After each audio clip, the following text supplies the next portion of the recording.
Caleb dit à Josué, tu sais la parole que l'Éternel a dite à mon sujet et à ton sujet, à Moïse, homme de Dieu, à Kadès Barnéa. J'étais âgé de 40 ans.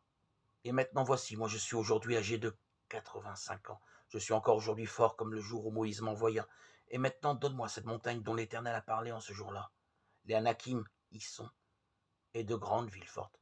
Peut-être que l'Éternel sera avec moi, et je les déposséderai comme l'Éternel a dit, et Josué le bénit, et donna Hébron en héritage à Caleb. Josué 14, 6, 7. Nous pouvons remarquer comment l'Éternel approuve Caleb. Il dit, mon serviteur Caleb a été animé d'un autre esprit. Il m'a pleinement suivi. Ces paroles montrent à quel point le témoignage fidèle de Caleb a rempli de joie le cœur de l'Éternel. Caleb a été également un exemple de l'esprit de dévouement d'un disciple dans un jour mauvais.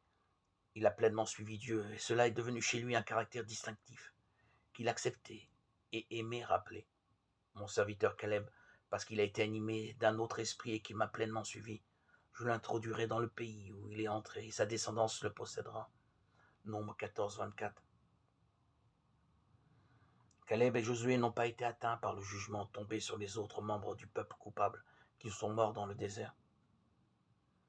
Ils ont traversé le Jourdain, puis ils ont partagé les victoires de la foi en s'engageant dans les combats contre l'ennemi pour la possession du pays. En Josué 14, notre attention est de nouveau attirée sur Caleb. Il vient vers Josué à Gilgal pour réclamer l'héritage promis par l'Éternel. Ce qu'il dit est particulièrement intéressant. Il évoque d'abord le passé, puis il rappelle à Josué la promesse que Moïse lui avait faite, montrant combien il y tient. Ensuite, il rend témoignage à la fidélité de l'Éternel qui l'a conservé en vie et à la force reçue à travers ses diverses expériences. Enfin, en réclamant la possession de son héritage, il exprime sa confiance en l'Éternel. S'il est avec lui, il sera capable de déposséder les Anakim et de prendre leur ville, bien qu'elle soit grande et bien protégée, comme l'ont rappelé les espions.